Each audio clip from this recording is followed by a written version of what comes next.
Dino Babers, head coach for Syracuse Football. Coach, thank you for joining us.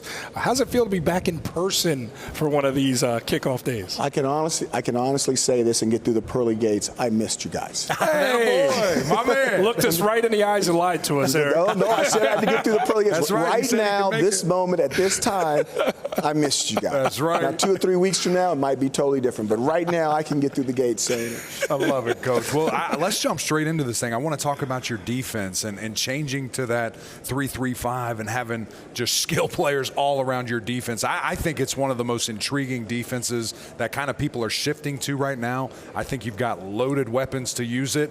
What does that look like going into year 2 of its kind of birth with you guys? You know, it really looks different. You know, I thought we had some the numbers don't look at it, but I thought we had some early success coming out of the gate. I thought our opening game against North Carolina was a really close game. We had one of those situations where we ran a punt back for a touchdown, got a call back because of a blind side block and all that kind of stuff. And then later on, we didn't score enough points, and the game got away from us.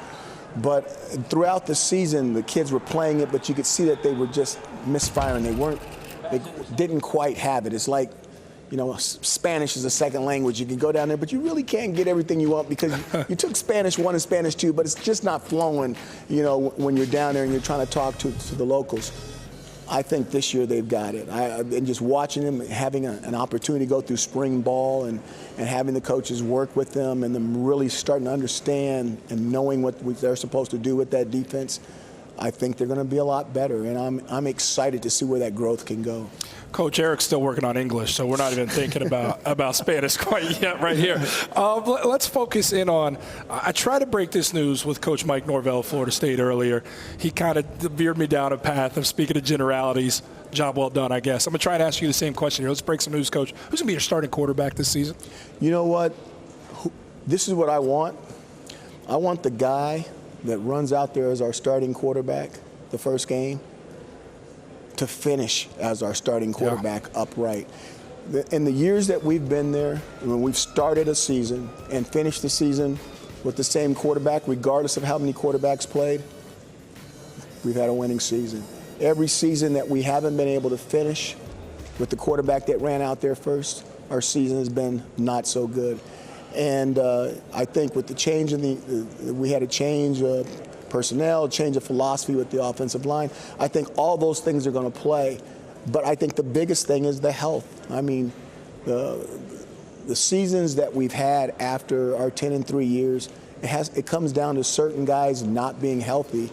And we don't have as many of those guys as other people do to come and compete against the Clemsons and the Florida States and people like that. So, you know, I like our quarterback room, but the big thing about it is we need to keep them upright, and then they need to compete. You know, this is football. This is, you know, you're allowed to hit the best player on the other team. It's not basketball where it's a foul and you get to go to the line for another point. Don't touch that guy again because he's the best player on the court. So you're allowed to hit the best player, and the big thing is we got to make sure whoever's back there, we keep them upright. Sure. Coach, I want to go back to the defensive side of the ball. You have so much great talent coming back, so much experience coming back, and really the headliner for me is Garrett Williams. We saw him just elevate his play against the best of the best, against Clemson. I mean, had a tremendous game, and then time and time again throughout the season, just getting his hands in there, breaking up passes, coming down with interceptions. What have you seen from him growth-wise going into this fall? He's good. Yeah, he is. He's very good. You know, go back and check how many interviews I've did and see if that was how many times I've given that response. You guys, he's really, really good. And he's humble, he's meek, and he goes about his work like a professional. I mean, when this kind of started, I know him and Andre Cisco and Trill, those guys, they have their workouts and then they kind of do their own thing after practice that they work on all the time. And I have this thing where I'm not going to leave the practice field if one of my players is still working. And I mean, I've got interviews, I've got appointments, I've got boosters. And I mean, I can't tell you how many times I was late because of Andre Cisco, Trill Williams, Iffy Watamu, and Garrett Williams. And he's going to be just like them. And he's going to be just like them. And hopefully he takes his time about it and he goes really, really high instead of trying to just go really, really low. But he is as good as a corner that I've seen in such a long, long time. And let me say this, I know this is a long answer, but if you guys want to keep me on longer, keep me on longer. I can still remember recruiting him, sitting in his living room with his dad, and his dad talking to me about what he did as a young kid and exactly what he was going to do in college. Yeah. And I can't tell you how many times I've sat there and listened to moms and dads, and it's not exactly the way they say it. Right. Everything Mr. Williams told me has been gospel. Wow. And his son's exactly like we said. That's tremendous. Those are the type of kids you want, young men on your team, no question. Coach, when people ask about Coach Dino Babers, they know the football acumen, they know the resume, they know what he can achieve at his best. Last year, you'd be quick to acknowledge that was not the best version of yourself or your team. How can you guys surprise and get back to that Coach Dino Babers that's been on the top of the mountain? First of all, I don't usually mean a third term like that. No, don't do that. Hey, listen, I'm a family guy, okay? And our teams is a family. We're a La Familia, we're Ohana. So much of the stuff that we were doing last year was not team. You know, you go to food and snatch and go. You can't have huge meetings. You couldn't bring guys together. And it's interesting when you talk to people about, you know, do you like football or do you love football? Mm-hmm. Do you like it or do you love it? And some of the guys' answers were different. Some of the guys' answers were different and were surprising. And it's one of those games, you guys have played it, and we can talk about it, and it can be our profession, all that kind of stuff, TV and all that stuff. But you know whether you flat love it. You love it, you do it for free. I would do my job for free. If I could play football in the park against you two guys, as big as you guys are, and I knew that I wouldn't get hurt enough to stop me from doing my job the next week, I would do it. Yeah. The only thing that stops us from doing it is that we can't do it the way we used to. And I think the one thing about the pandemic is now that it's all said and done, that the football team that's going to be running out there now, I really believe they love football.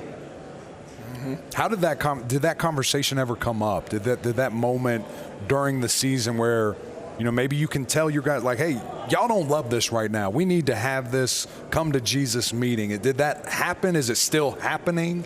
You know, what did that look like? I think first of all, you can get mixed up when you've got a pandemic and that going on at the same time. It can be confusing. And especially when you're in the state of New York. We were on the front line. The numbers that we were hitting and our death toll, I mean, COVID was real to the state of New York. It may not have been real to other people, but it was real to us. But I think the biggest thing is now that that's done and we're vaccinated and guys are ready to get back to normalcy, and we're going to we got a dome that we spent millions of dollars on, and it just sat there empty, no fans. And it's new and improved and it's beautiful. We'll get our guys back, and we'll get our 12th men back, and we'll go back to the way it's supposed to be, and it's going to be fun to see if we can get things back to normalcy. And I'm excited about what could happen with this football team. As we take a look at the schedule for the Syracuse Orange this season, Coach, I know you approach it one game at a time. Early thoughts on your opponent and foe on September 4th as you travel to Athens, Ohio to take on Ohio? First of all, you know, my hat goes off to Frank Solich. He was an unbelievable coach and had an unbelievable record there, and the AFCA will miss him greatly. He's a fabulous person and a fabulous coach. I have a lot of respect for the Ohio Bobcats. When we were at Bowling Green State University, we battled them every year for the conference championship, and we were lucky enough to win it. But that's a very, very solid program that's been led by the same coach. I don't even know how many years he's been there. Mm-hmm. So you're talking about a very, very strong foundation.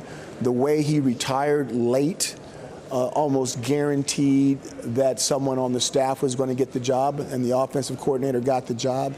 And that's kind of how the old-time guys do it. They're going to make sure they're going to take care of their staff to the very end, and they're going to go out the right way. And Frank did exactly what we all want to do. Right. And I expect it to be a heck of a game. I'm sure he's going to be there, and they're going to be trying to win one for the old coach and win one for the new, and we can be in one of those firestorms that are happening out west, you know what I mean? So it's going to make for a very interesting game. and we'll have our work cut out for us. Work cut out indeed. Looking forward to the season getting started with fans this year, which has everybody excited. Coach Dino Babers, we truly appreciate the time. But I want to be very clear. Don't sandbag me over here. I love my job, but I don't want to do it for free. I'm trying to get that Eric McClain money. That's what I'm trying to do. So please don't put, if you're listening out there, I didn't commit to that one at all. But, Coach, we really appreciate the time. Best of luck this season. Look forward to seeing you down later on down the road.